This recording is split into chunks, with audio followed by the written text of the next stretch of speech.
Hello बच्चों, welcome back to my YouTube channel learning outcomes. आज हम एक स्टोरी पढ़ते हैं और हमारी स्टोरी का नाम है दुष्ट संगति कभी न कीजिए। तो चलिए शुरू करें स्टोरी। किसी नदी के किनारे बरगद का एक विशाल पेड़ था और उस पेड़ पर बहुत से कबूतर रहते थे। कबूतरों का एक सरदार था और उनका एक बेटा भी था। वह बड़ा ही चंचल और शैतान था। सरदार के बेटे की दोस्ती एक गिरगिट से हो जाती है और सुबह होने पर जब सारे कबूतर अपने भोजन की तलाश में निकल पड़ते तो वह गिरगिट के पास जा पहुंचता और उसके साथ दिन भर घूमता फिरता मौज करता और शाम होने पर अपने घर आ जाता। सरदार को इसकी जानकारी ही नहीं थी। एक दिन किसी तरह उसे इस बात का पता चल गया तो वह बहुत नाराज हुआ।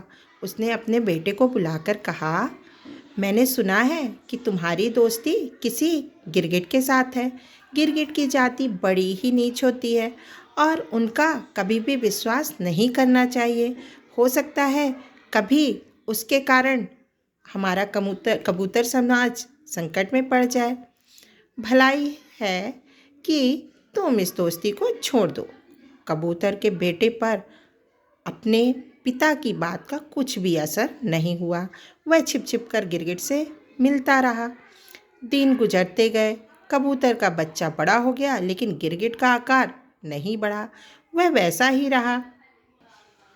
जब गिरगिट उससे मिलने जाता और उसके गले मिलता तो उस समय गिरगिट की जान ही निकल जाती। इससे उसे बड़ा कष्ट होता। उसने एक दिन कबूतर से कहा, मित्र, हम तुम तो आपस में सच्चे मित्र हैं, फिर हमें गले लगने से क्या फ़ायदा। लेकिन कबूतर तो अपनी धुन में मस्त था। कबूतर ने गले लगना नहीं छोड़ा। गिरगिट मन मारकर रह जाता। कबूतर के बोझ के दबाव के कारण वह दिन प्रतिदिन कमज़ोर होता जा रहा था।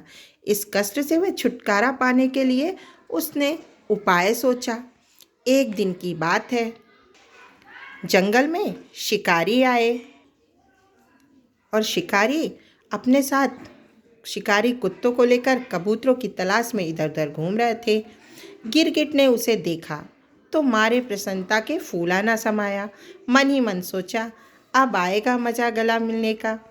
एक दिन तो इसे मरवा ना दिया तो मेरा नाम ही नहीं। वह भागकर शिकारी के पास पहुंचा। बोला, क्यों भैया, जंगल में क्यों घूम रहे हो? क्या तुम्हें कबूतरों की तलाश है? मैं तुम्हें सैकड़ों कबूतरों के बारे में बता सकता हूँ।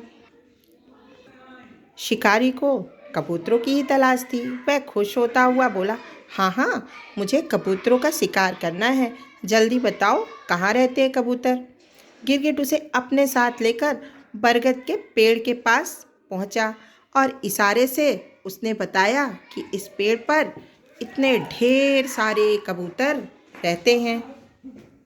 शिकारी कबूतरों को जैसे ही देखता है उसकी तो पाँछें ही खिल जाती हैं। तगड़ा शिकार उसके हाथ लगने वाला है। कुत्तों को पेड़ के नीचे बैठाकर वह पुआल लेने चला गया।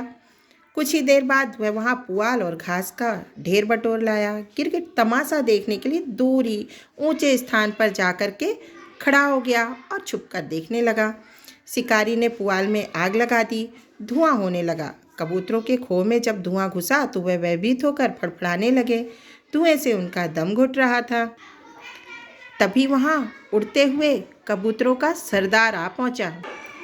पेड़ के नीचे धुएं के गुबार को देखकर वह चौंक उठा। अरे यह क्या?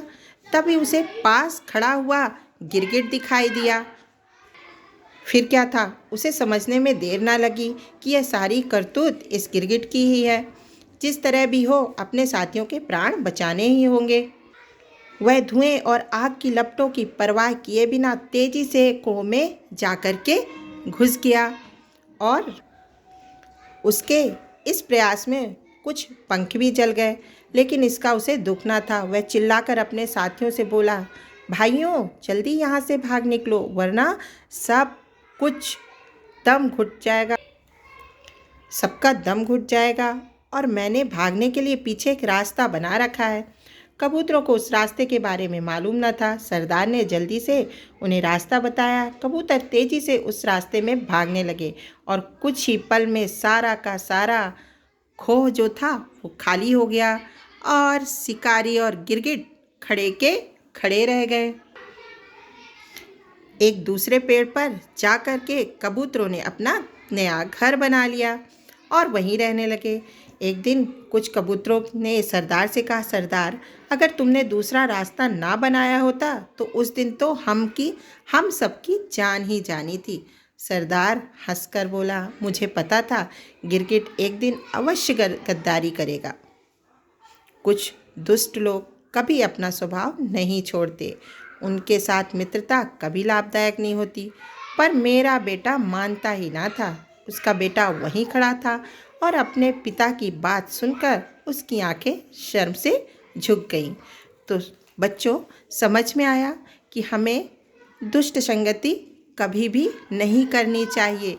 दुष्ट अपना व्यवहार कभी नहीं बदलते और कबूतरों की भांति हमें भी घाटा हो सकता था, जो सरदार के कारण होने से बच गया।